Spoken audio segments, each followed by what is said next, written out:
Assalamualaikum warahmatullahi wabarakatuh. Seperti yang sudah teman-teman lihat judul, bahwa di sini saya akan menjelaskan 8 keterampilan dasar mengajar. Oke, langsung saja. Yang pertama yaitu keterampilan bertanya. Apa sih keterampilan bertanya itu?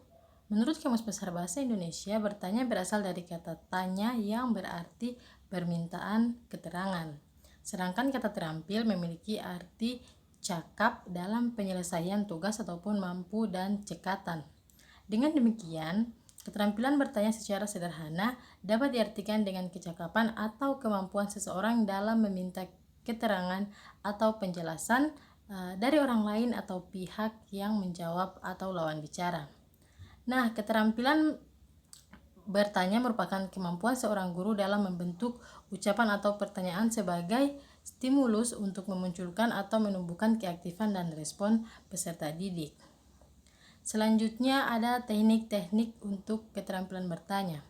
Yang pertama, mula-mula tunjukkan pertanyaan kepada seluruh kelas agar semua siswa turut berpikir dan merumuskan jawaban dalam hati masing-masing, sehingga perlu diperhitungkan yang pertama, suara harus cukup keras dan didengar oleh seluruh siswa. Yang kedua, pertanyaan yang diajukan dengan ucapan yang jelas dan tidak terlalu cepat. Selanjutnya yaitu berilah kesempatan kepada seluruh siswa untuk menjawab. Yang ketiga, berilah waktu yang cukup kepada siswa untuk berpikir sebelum menjawab. Yang keempat, suasana dalam bertanya menjawab hendaknya jangan tegang. Jadi kita santai untuk mengajukan pertanyaan kepada siswa. Kita harus santai, karena apabila sudah tegang, siswa akan takut atau sudah tidak berani lagi untuk menjawab. Selanjutnya, apabila ada siswa yang tidak dapat menjawab, alihkan pertanyaan kepada siswa yang lain agar siswa tersebut tidak menjadi malu. Yang keenam yaitu pertanyaan yang diajukan hendaknya mengenai pokok-pokok yang penting yang harus dimengerti oleh siswa sesuai dengan tujuan instruksional yang telah ditetapkan sebelumnya. Nah, yang ketujuh, untuk menarik perhatian kelas dan melatih disiplin, 1-2 pertanyaan dapat ditujukan kepada siswa yang tidak memperhatikan. Jadi, jika saat kita mengajar ada 1-2 siswa yang tidak mengajar, kasih dia pertanyaan. Jadi, otomatis mereka akan kembali fokus atau perhatiannya kepada guru yang sedang mengajar. Selanjutnya, apa sih pentingnya keterampilan bertanya itu? Nah, dalam proses pembelajaran, kegiatan bertanya itu berguna untuk yang pertama, menggali informasi.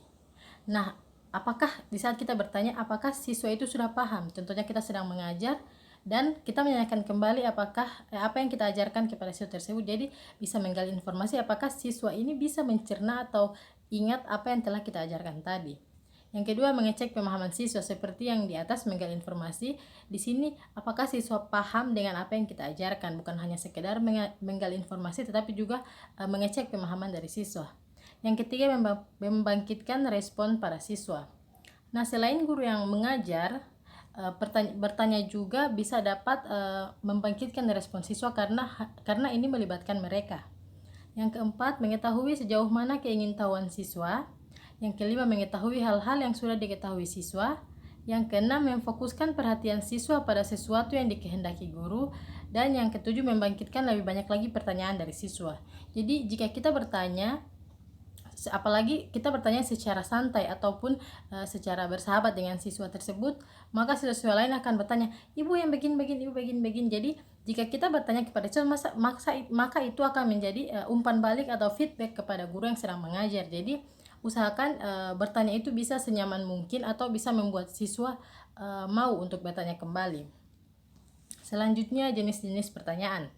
Yang pertama, pertanyaan langsung, yaitu pertanyaan yang ditujukan kepada salah satu peserta didik. Jadi langsung ditujukan, contohnya kamu ini. Oke. Yang kedua, pertanyaan umum dan terbuka, yaitu pertanyaan yang ditujukan kepada seluruh kelas. Yang ketiga, pertanyaan retorik, yaitu pertanyaan yang tidak menghendaki jawaban. Contohnya, kita bertanya ini tapi kita tidak selalu menghendaki jawaban. Nanti jika ada siswa yang menjawab apabila belum tepat, kita tanyakan lagi kepada siswa yang lain.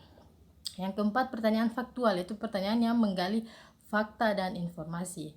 Yang kelima, pertanyaan yang diarahkan kembali, yaitu pertanyaan yang dikembalikan kepada peserta didik atas pertanyaan peserta didik lain.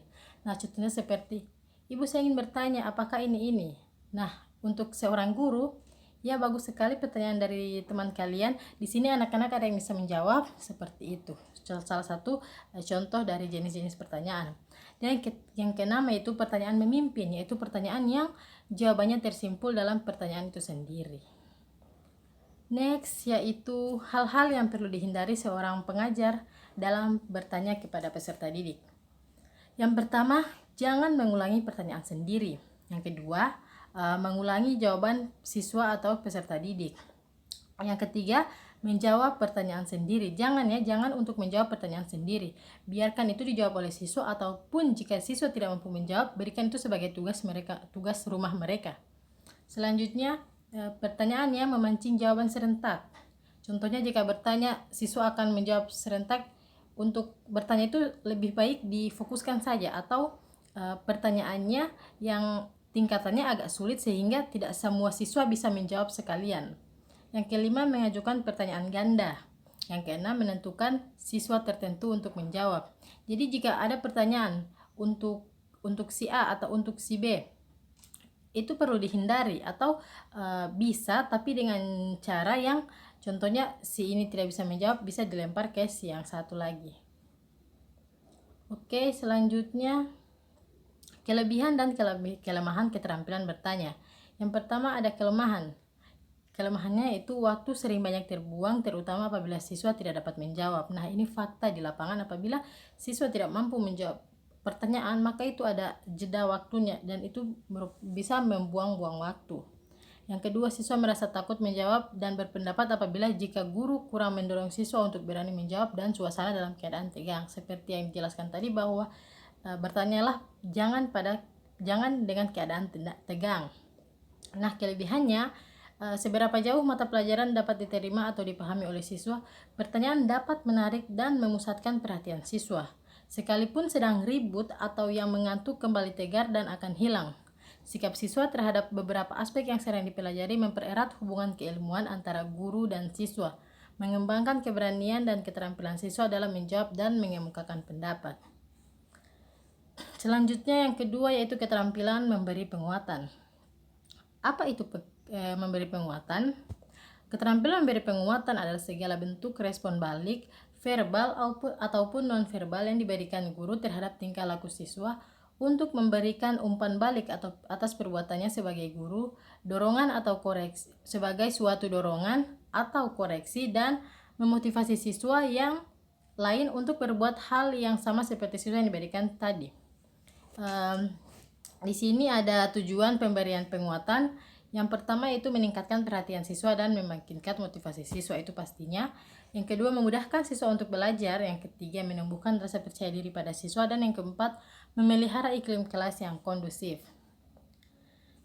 Nah, komponen pada pemberian penguatan. Di sini jadi komponen penguatan itu ada dua, penguatan verbal dan penguatan non-verbal.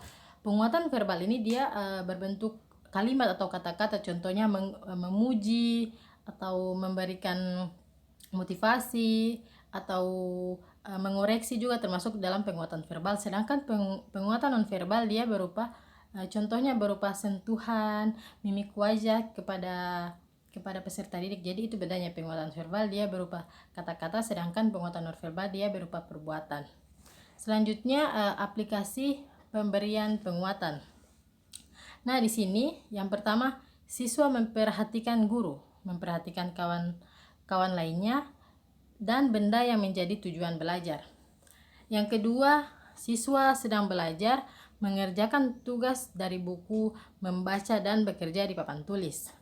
Selanjutnya, menyelesaikan hasil kerja, bekerja dengan kualitas kerja yang baik atau kerapian, ketelitian, keindahan dan mutu materi, perbaikan pekerjaan. Ada kategori tingkah laku yaitu tepat, tidak tepat, verbal, fisik dan tertulis. Serta tugas mandiri yaitu perkembangan pada pengaruh diri sendiri, mengelola tingkah laku sendiri dan mengambil inisiatif kegiatan sendiri. Oke, kita lanjut.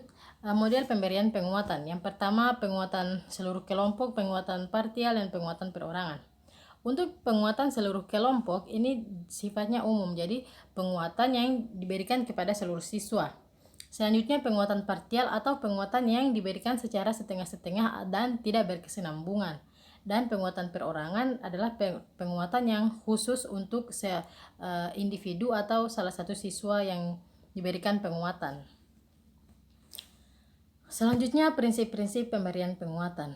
Yang pertama yaitu kehangatan dan keantusiasan dalam memberikan respon yang diberikan oleh guru terhadap perilaku belajar siswa harus mencerminkan perasaan yang senang dan dilakukan dengan bersungguh-sungguh. Misalnya, dengan mimik muka yang gembira. Jadi, di sini guru bisa menampilkan mimik muka yang gembira, itu bisa memberikan sebagai penguatan, sebab bisa menjadi sebagai penguatan terhadap peserta didik. Misalnya, dengan mimik muka yang gembira, suara yang meyakinkan, atau sikap yang memberi kesan bahwa penguatan yang diberikan memang sungguh-sungguh. Yang kedua, kebermaknaan. Agar setiap pemberian penguatan menjadi efektif, maka harus dilaksanakan pada situasi di mana siswa mengetahui adanya hubungan antara pemberian penguatan terhadap tingkah lakunya dan melihat bahwa itu sangat bermanfaat. Penguatan hendaknya diberikan sesuai dengan tingkah laku dan penampilan siswa sehingga ia mengerti dan yakin bahwa ia patut diberi penguatan. Dengan demikian penguatan itu bermakna baginya. Yang ketiga yaitu menghindari penggunaan respon yang negatif.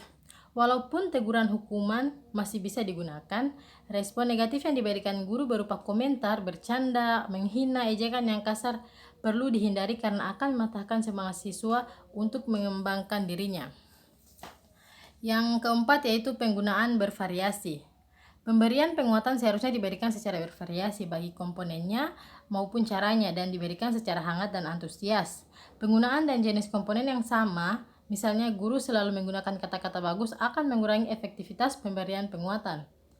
Selanjutnya, berikan penguatan dengan segera. Penguatan perlu diberikan segera setelah muncul respon atau tingkah laku tertentu. Penguatan yang ditunda pemberiannya tidak akan efektif lagi dan kurang bermakna. Selanjutnya, sasaran penguatan. Sasaran penguatan yang diberikan oleh guru harus jelas. Misalnya pemberian penguatan kepada siswa tertentu, pada kelompok, ataupun kepada seluruh siswa secara utuh. Misalnya, wah, ibu bangga dengan kedisiplinan semester ini. Selanjutnya, pemilihan waktu penguatan. Pemilihan waktu dalam pemberian penguatan juga harus diperhatikan oleh guru. Contoh, ketika pembubaran kelas lebih awal pada saat siswa sedang ribut akan menjadi bentuk penguatan perilaku yang kurang tepat. Kelebihan dan kelemahan pemberian penguatan. Yang pertama, pemberian penguatan dalam proses pembelajaran mempunyai beberapa kelebihan atau manfaat apabila dapat dilakukan dengan tepat. Namun juga memiliki kelebihan dalam penggunaannya, antara lain, yang pertama, dapat meningkatkan perhatian dan motivasi siswa terhadap materi. Yang kedua, dapat mendorong siswa untuk berbuat baik dan produktif. Yang ketiga, dapat menumbuhkan rasa kepercayaan diri siswa itu sendiri. Dan yang keempat, dapat meningkatkan cara belajar siswa menjadi aktif. Yang kelima, dapat mendorong siswa untuk meningkatkan belajarnya secara mandiri. Selanjutnya yaitu keterampilan mengadakan variasi. Variasi adalah suatu kegiatan guru dalam konteks proses interaksi belajar mengajar yang ditujukan untuk mengatasi kebosanan murid, sehingga dalam situasi belajar mengajar murid senantiasa menunjukkan ketekunan, antusias, serta penuh partisipasi, menghilangkan kebosanan, meningkatkan minat dan keingintahuan siswa. Tujuan dan manfaat dari keterampilan menghadapi situasi yang pertama yaitu untuk menumbuhkan dan meningkatkan perkembangan bakat, keingintahuan, dan ingin menyelidiki, untuk menimbulkan dan meningkatkan perhatian siswa kepada aspek-aspek belajar yang relevan. Yang kedua, untuk memberikan kesempatan bagi perkembangan bakat, keingintahuan, dan ingin menyelidiki siswa tentang hal-hal baru. Yang ketiga, untuk memupuk dan membentuk tingkah laku yang positif terhadap guru dan sekolah dengan berbagai gaya mengajar yang lebih hidup dan lingkungan belajar yang baik. Dan yang keempat yaitu guna memberi kesempatan kepada siswa untuk memperoleh cara menerima pelajaran yang baik. Selanjutnya yaitu hal-hal yang perlu diperhatikan dalam memberikan penguatan. Yang pertama, memberikan keterampilan variasi. Yang pertama yaitu keterampilan mengajar variasi serta hubungannya dengan keterampilan guru profesional lainnya seperti penguasaan berbagai metode mengajar dan keterampilan mengajukan pertanyaan. Yang kedua, penggunaan berbagai keterampilan mengajar dengan variasi perlu direncanakan sebelumnya dan sebaliknya dicantumkan dalam suatu pelajaran yang harus disusun sebagai persiapan mengajar. Yang ketiga, penggunaan variasi sangat dianjurkan tetapi harus luwes dan wajar serta sesuai dengan tujuan yang ditetapkan. Pemakaian variasi yang berlebihan justru akan menimbulkan kebingungan dan mengganggu proses belajar mengajar. Oleh karena itu, guru perlu memperhatikan reaksi siswa, baik reaksi tingkah laku ataupun reaksi perhatian siswa. Ada komponen-komponen variasi. Yang pertama, variasi gaya mengajar. Yang kedua, variasi gaya mengajar itu bisa kita memvariasikan gaya mengajar kita. Yang kedua, variasi dalam penggunaan media pembelajaran. Kita bisa mengganti media apa yang bisa kita jadikan sebagai variasi lagi untuk pembelajaran selanjutnya. Dan variasi pola interaksi dan kegiatan siswa. Bagaimana kita memvariasikan kita berinteraksi dengan peserta didik. Yang selanjutnya, prinsip dan penggunaan keterampilan mengadakan variasi. Yang pertama, bertujuan, fleksibel, kelancaran dan berkesinambungan, kewajaran atau tidak dibuat-buat, dan yang kelima, mengelola yang matang. Yang keempat yaitu keterampilan menjelaskan. Keterampilan menjelaskan merupakan aspek yang sangat penting bagi guru dan pengajar lain karena sebagian besar percakapan pembelajaran yang mempunyai pengaruh besar terhadap pemahaman siswa adalah berupa penjelasan. Nah, penguasaan keterampilan penjelasan yang didemonstrasikan guru akan memungkinkan siswa memiliki pemahaman yang mantap tentang masalah yang dijelaskan serta meningkatkan keterlibatan siswa dalam kegiatan pembelajaran. Selanjutnya, komponen keterampilan menjelaskan. Yang pertama yaitu komponen merencanakan penjelasan. Yang pertama, isi pesan atau tema. Yang kedua, penerima pesan harus dipertimbangkan karakteristiknya. Selanjutnya, komponen menyajikan penjelasan. Yang pertama, kejelasannya, penggunaan contoh dan ilustrasi. Yang ketiga, pemberian tekanan.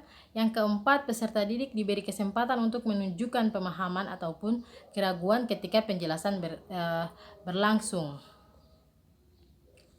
Selanjutnya yaitu prinsip keterampilan menjelaskan.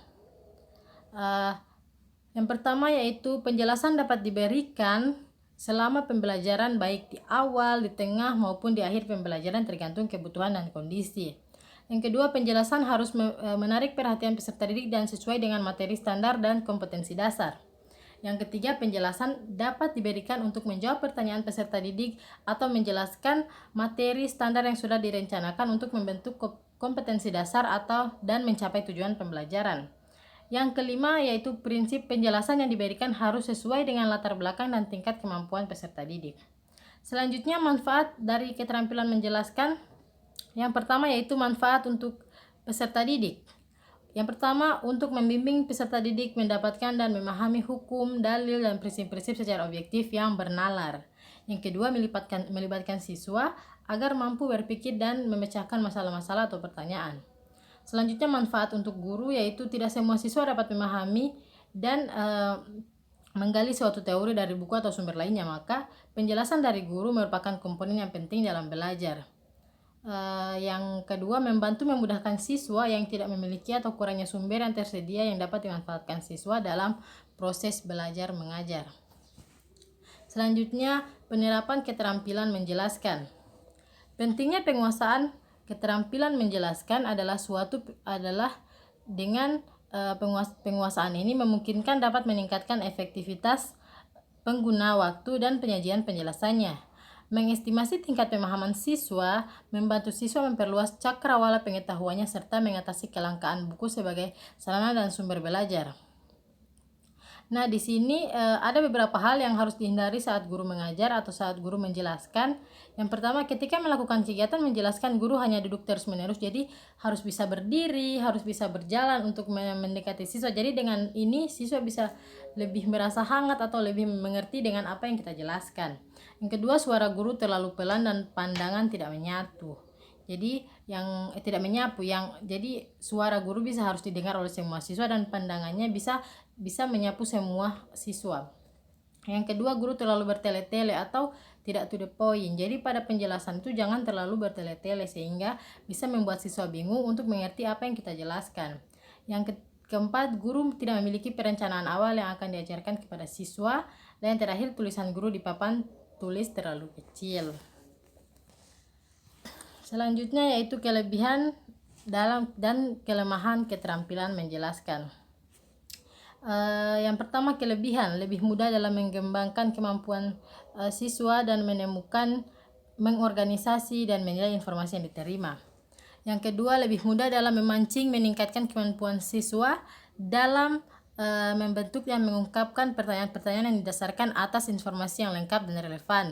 Yang ketiga, mendorong siswa untuk mengembangkan ide-ide dan mengungkapkan ide-ide tersebut, dapat mengatasi masalah pembelajaran yang diikuti oleh jumlah peserta didik yang besar, merupakan cara yang lebih mudah saat guru memulai mengenalkan materi dapat meningkatkan analisa guru terhadap teori yang sering disampaikan dan guru menjadi benar-benar mengerti isi berita dengan analisa lebih mendalam.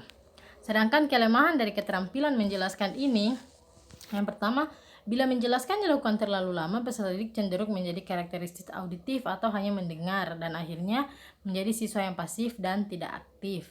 Apabila selalu digunakan dan terlalu lama, maka pembelajaran akan terkesan membosankan. Yang ketiga, bila menjelaskan dilakukan terlalu lama, kesempatan untuk berdiskusi menjadi terlalu sedikit, bahkan habis hanya untuk menjelaskan. Yaitu keterampilan membuka dan menutup pelajaran. Yang pertama, membuka pelajaran. Pengertian membuka pelajaran. Membuka pelajaran adalah seberapa jauh kemampuan guru dalam memulai interaksi belajar mengajar untuk suatu jam pelajaran tertentu. Yang kedua, yaitu tujuan membuka pelajaran. Yang pertama, membangkitkan motivasi dan perhatian. Yang kedua, membuat anak didik memahami bentuk tugas. Yang ketiga, menyiapkan mental siswa untuk memasuki kegiatan inti pelajaran. Yang keempat, menyadarkan siswa akan hubungan antara pengalaman, bahan yang sudah dimiliki, diketahui dengan yang akan dipelajari. Yang kelima, yaitu memberikan gambaran tentang pendekatan atau kegiatan yang akan diterapkan atau dilaksanakan dalam kegiatan belajar mengajar. Yang ketiga, komponen membuka pelajaran. Yang pertama, menarik perhatian siswa. Yang kedua, menumbuhkan motivasi belajar siswa dengan memberikan motivasi kepada siswa, memberikan acuan atau menanyakan kembali materi apa yang kita ajarkan minggu lalu. Dan yang keempat, membuat kaitan dari acuan tersebut. Selanjutnya yaitu menutup pelajaran. Menutup pelajaran adalah kegiatan yang dilakukan oleh guru untuk mengakhiri pelajaran atau kegiatan belajar mengajar dengan mengemukakan kembali pokok-pokok pelajaran. Tujuan dari penutupan pelajaran ini, yang pertama, untuk memberikan pemahaman yang utuh terhadap materi pokok atau kegiatan pembelajaran yang telah dilakukan. Yang kedua, memantapkan pemahaman siswa terhadap materi pokok atau kegiatan pembelajaran yang telah dilakukan. Yang ketiga, untuk mengetahui tingkat pencapaian hasil belajar yang telah diperoleh oleh peserta didik sekaligus sebagai umpan balik bagi guru. Dan yang terakhir, yaitu untuk memberikan tindak lanjut yang diperlukan sesuai dengan proses dan hasil pembelajaran yang telah dicapai oleh siswa. Selanjutnya, komponen pembelajaran itu meninjau kembali, mengevaluasi, dan memberikan tindak lanjut. Selanjutnya, prinsip-prinsip membuka dan menutup pelajaran. Yang pertama, prinsip bermakna, artinya pengajar harus memilih cara atau kegiatan membuka dan menutup pembelajaran yang relevan dengan kompetensi dan materi pembelajaran, dan penerapan prinsip bermakna adalah mempunyai nilai yang tercapai untuk tercapainya tujuan penggunaan keterampilan membuka pelajaran. Yang kedua, kontinu atau berkesinambungan, artinya antara gagasan pembuka dengan pokok bahasan tidak terjadi garis pemisah. Oleh karena itu, gagasan pembuka dengan pokok bahasan dari segi materi harus ada relevansinya atau hubungannya. Yang ketiga, fleksibel atau penggunaannya secara luas. Dimaksudkan agar susunan gagasan atau ide atau konsep dapat memudahkan peserta didik memahami keutuhan konsep dan mudah menghubungkan dengan konsep atau materi yang akan dipelajari pada kegiatan sebelum maupun kegiatan berikutnya. Yang selanjutnya itu antusias atau penuh kehangatan. Dimaksudkan dalam mengkomunikasikan gagasan hendaknya dilakukan dengan mendorong peserta didik untuk menilai bahwa konsep yang dipelajari mempunyai arti penting, disertai sikap yang hangat sehingga diharapkan dapat melahirkan respon yang terbuka dan simpatik dari peserta didik. Selanjutnya, penggunaan keterampilan menutup dan membuka dan menutup pelajaran. Pengaruh positifnya itu antara lain timbulnya perhatian dan motivasi siswa untuk menghadapi tugas-tugas yang akan dikerjakan. Siswa mengetahui dengan pasti batas-batas tugas yang akan dikerjakan. Siswa mempunyai gambaran yang jelas tentang pendekatan-pendekatan yang mungkin diambil dalam mempelajari bagian-bagian dari suatu mata pelajaran. Siswa mengetahui hubungan antara pengalaman-pengalaman yang telah dikuasai dengan hal-hal baru yang akan dipelajari atau yang masih asing baginya. Siswa dapat menggabungkan fakta-fakta, keterampilan-keterampilan atau konsep-konsep yang tercakup dalam suatu peristiwa, serta siswa dapat mengetahui tingkat keberhasilannya dalam penjelasan pelajaran, sedangkan guru dapat mengetahui tingkat keberhasilannya dalam mengajar. 6. Keterampilan dasar membimbing diskusi kelompok kecil. Membimbing diskusi kelompok kecil merupakan keterampilan melaksanakan kegiatan membimbing peserta didik agar dapat melaksanakan diskusi kelompok kecil secara efektif dalam rangka mencapai indikator. Prinsip-prinsipnya, yang pertama, diskusi hendaknya berlangsung dalam iklim terbuka. Yang kedua, kegiatan diskusi dapat berlangsung secara efektif jika didahului oleh perencanaan dan persiapan yang matang. Tujuannya, yang pertama, agar peserta didik dapat memberi dan menerima informasi baru maupun pengalaman dalam memecahkan suatu masalah. Yang kedua, agar peserta didik dapat mengembangkan pengetahuan dan kemampuan untuk berpikir dan berkomunikasi dengan orang lain. Dan yang ketiga, peserta didik dalam perencanaan dan melibatkan peserta didik dalam perencanaan dan pengambilan keputusan. Manfaatnya, yang pertama, bisa mengembangkan kemampuan berpikir peserta didik. Yang kedua, dapat mengembangkan kemampuan berkomunikasi peserta didik, bisa meningkatkan disiplin dari peserta didik, meningkatkan motivasi belajar, dan mengembangkan sikap saling membantu di dalam diskusi kelompok. Peserta harus dapat membantu temannya yang kesulitan. Jadi ini manfaat dari membimbing diskusi kelompok kecil. Komponen-komponen membimbing diskusi kelompok kecil, yang pertama, memusatkan perhatian. Memusatkan perhatian untuk peserta didik ini sangat penting karena kita akan membimbing mereka dalam jumlah lebih dari satu orang. Meningkatkan urutan siswa, memperjelas masalah yang meningkatkan urutan siswa, memperjelas masalah dan memberikan urutan, menyebarkan kesempatan untuk urutan, memberikan kesempatan untuk berpartisipasi, menganalisis pandangan siswa dan menutup diskusi. Kelebihan dan kekurangannya dalam membimbing diskusi kelompok kecil, yang pertama, kelebihan yaitu termotivasi oleh kehadiran teman, mengurangi sifat pemalu karena diskusi dilakukan secara bersama dengan teman-temannya. Anak merasa terdekat dan melaksanakan keputusan kelompok, meningkatkan pemahaman diri anak dan melatih siswa untuk berpikir kritis. Kekurangannya, waktu belajar harus lebih panjang, dapat terjadi pemborosan waktu, anak yang pemalu dan pendiam menjadi kurang agresif, dan dominan siswa tertentu dalam diskusi. Yang ketujuh yaitu keterampilan dasar mengelola kelas.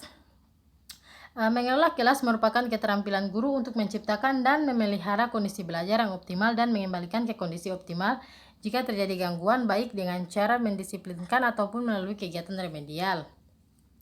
Tujuannya, yang pertama, mendorong siswa mengembangkan tanggung jawab individu terhadap tingkah lakunya serta sadar untuk mengendalikan dirinya.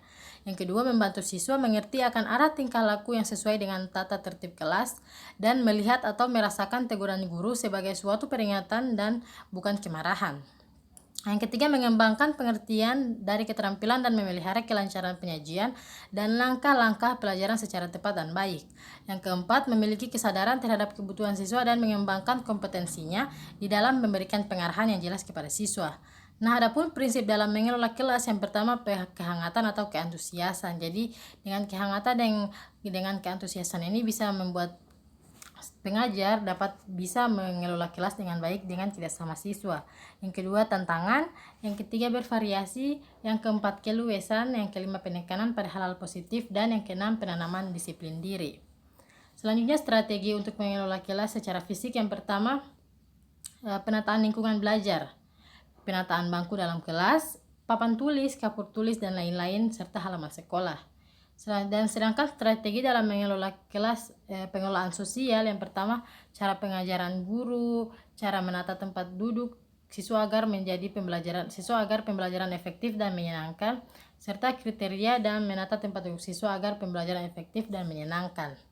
Jadi ada tempat duduk yang berbentuk U, ada yang berbentuk, biasanya dia berbentuk berbaris, jadi itu bisa menjadi strategi atau teknik untuk mengelola kelas agar pembelajaran bisa efektif.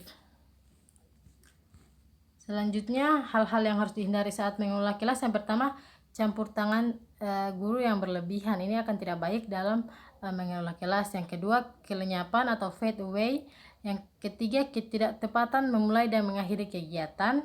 Yang keempat, penyimpangan. Dan yang kelima, terlalu bertele-tele. Jadi harus lebih baiknya itu harus langsung saja atau tepat pada sasarannya, tidak lagi bertele-tele dalam mengelola kelas. Dan yang terakhir yaitu keterampilan dasar mengajar kelompok kecil dan perorangan.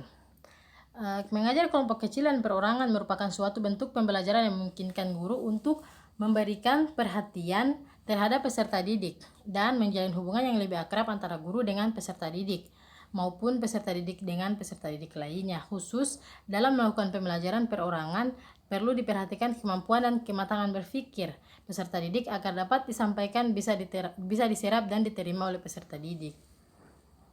Peranan guru yang pertama sebagai organisator dalam kegiatan belajar mengajar, yang kedua sebagai informasi bagi siswa, yang ketiga sebagai pendorong siswa untuk belajar atau sebagai motivator, yang keempat sebagai pendiagnosaan kesulitan siswa serta pemberian bantuan sesuai kebutuhan siswa. 5. Penyediaan materi dalam kesempatan belajar bagi siswa, dan keenam guru mempunyai hak dan kewajiban yang sama seperti siswa. Syarat-syarat yang dipenuhi agar pengajaran kelompok kecil dan perorangan dapat terwujud, yang pertama adanya hubungan yang sehat dan akrab antara guru dan siswa. Jadi ini pastinya jika tidak ada hubungan dengan siswa tidak sehat atau tidak baik, maka membimbing kelompok kecil dan perorangan ini tidak akan terwujud dengan baik.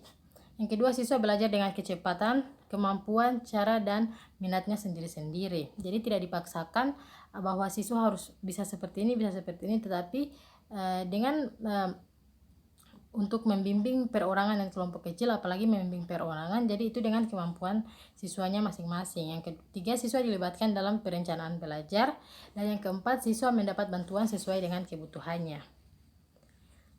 Pola penggunaan pengajaran kelompok kecil dan perorangan.